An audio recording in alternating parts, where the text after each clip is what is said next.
downwards and upwards. Here we go. Okay, back in the Le Colombe's vineyard at Haskell Vineyards and Dombeya Wines, and we're here again with Wikus Pretorius, who manages the vineyards here and is also a winemaker.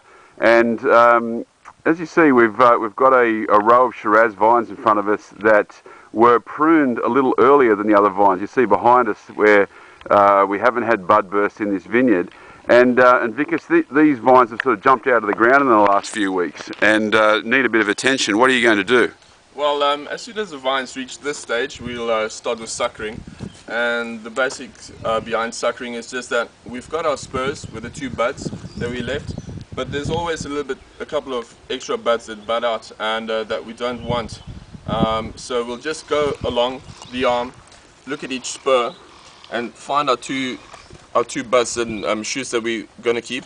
And all these extra growth we've got here, we'll just remove that because we don't want them to take away too much power from the vine.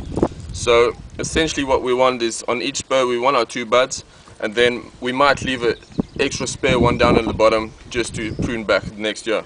So this we'll just repeat through, and we'll actually also go down the stems of the vine, and if there's any buds budding on the stem, we'll just remove that as well. Why?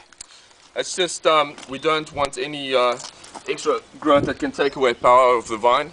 We want essentially all the power of the vine going into our shoots that are going to bear our fruit, and so we don't have extra shoots that might take away anything from the vine.